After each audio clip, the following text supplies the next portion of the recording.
Assalamualaikum warahmatullahi wabarakatuh. Marhaban, ya Ramadan. Halo Sobat Sadar Hukum, perkenalkan saya Siti Nurdiana dari SMK Nurul Ilmi Kabupaten Tasikmalaya. Nomor ID Duta Hukum 101-202-101-2857. Tema yang akan saya bawakan pada kesempatan kali ini yaitu spirit menyambut Ramadan untuk meningkatkan keimanan dan ketakwaan. Hamdan wa syukuranillah amma ba'du. Pertama-tama marilah kita panjatkan puji dan syukur kehadirat Allah Subhanahu wa taala. Salawat beserta salam semoga tetap terlimpah curahkan kepada baginda alam Nabi besar Muhammad sallallahu alaihi wasallam. Tidak lupa kepada keluarganya, kepada para sahabatnya, kepada para tabi'in tabi'atnya, juga semoga tetap terlimpah curahkan kepada kita selaku umatnya. Amin ya Allah ya rabbal alamin. Sobat Sadar Hukum yang dirahmati Allah, alhamdulillah tak terasa waktu demi waktu telah berlalu dan kita telah dipertemukan kembali dengan bulan yang penuh rahmat dan berkah ini, yaitu bulan suci Ramadan. Sudah menjadi kewajiban kita untuk melaksanakan puasa pada bulan suci Ramadan ini. Kita diwajibkan untuk menahan diri dari segala hawa nafsu, bukan hanya dari lapar dan haus saja, tetapi juga dari hawa nafsu hati, hawa nafsu lisan, hawa nafsu pandangan dari hal-hal yang tidak diridhoi oleh Allah Subhanahu wa taala.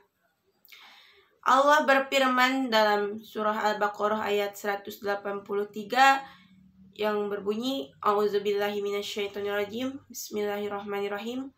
Ya ayyuhallazina amanu kutiba alaikumusiyam kama kutiba alal ladzina min qablikum la'allakum tattaqun. Al-ayah sadaqallahul azim.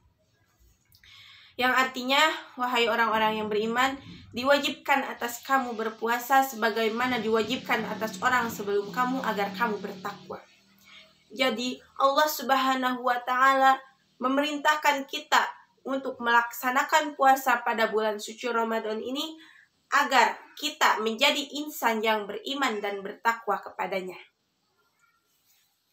Dan sudah menjadi kewajiban kita dan sudah sepantasnya juga kita sebagai umat muslim wal muslimah merasa bahagia akan datangnya bulan suci Ramadan ini. Karena terdapat banyak sekali keutamaan-keutamaan pada bulan yang suci ini.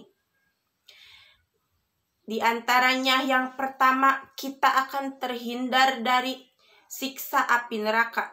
Sebagaimana yang telah diriwayatkan dalam suatu hadis, man faraha bidukhuli Ramadana haramallahu jasadahu ala nirani.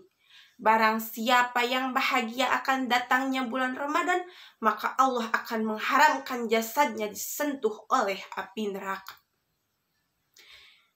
Jadi, bagi kita umat muslim yang merasa bahagia akan datangnya bulan Ramadan, bukan berpuasa tapi berbahagia akan datangnya bulan Ramadan saja, apalagi berpuasa, kita akan terhindar dari siksa api neraka.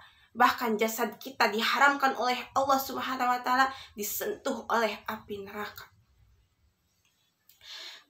Kemudian keutamaan yang kedua bulan suci Ramadan ini yaitu Allah membukakan selebar-lebarnya pintu kebaikan untuk kita beribadah kepadanya dan Allah akan melipat gandakan pahalanya.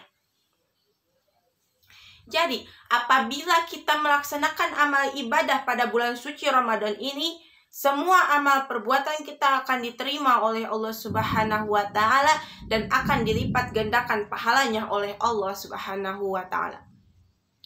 Kemudian ada beberapa amalan yang sangat dianjurkan dilakukan di bulan suci Ramadan ini. Yang pertama yaitu sedekah. Tidak perlu banyak. Kita lakukan sedekah dengan ikhlas, dengan apa yang kita miliki, bahkan hanya dengan sebuah senyuman, itu sudah menjadi suatu kebaikan yang akan Allah lipat gandakan pada bulan suci Ramadan ini. Kemudian amal perbuatan yang kedua yaitu memperbanyak ibadah malam. Ibadah malam seperti apa? Yang pertama sholat taraweh, kemudian sholat tahajud, sholat witir, sholat meminta ampunan dari Allah Subhanahu wa Ta'ala. Karena apabila kita meminta ampunan pada Allah Subhanahu wa Ta'ala di bulan suci Ramadan ini, Allah Subhanahu wa Ta'ala akan membukakan selebar-lebarnya pintu taubat bagi kita yang meminta ampunan kepadanya di bulan suci Ramadan ini. Jadi, ayo kita tingkatkan keimanan dan ketakwaan kita ini pada bulan yang penuh keberkahan dan rahmat dari Allah Subhanahu wa Ta'ala ini. Jangan sampai kita berpuasa hanya menahan lapar dan haus saja, tapi kita berpuasa harus bisa mendapatkan pahala, rahmat dan keberkahan dari Allah Subhanahu wa Ta'ala. Kita harus bisa menjaga pandangan kita, lisan kita, hati kita dari hal-hal yang batil. Kita harus bisa menjaga diri kita dari berbuat maksiat kepada Allah Subhanahu wa Ta'ala di bulan suci Ramadan ini, agar kita mendapatkan ampunan dan pahala-pahala yang amat sangat besar sekali dari Allah Subhanahu wa Ta'ala. Mungkin hanya itu saja yang bisa saya sampaikan. Mohon maaf bila ada kesalahan. Wabillahi taufiq wal hidayah. Wassalamualaikum warahmatullahi wabarakatuh.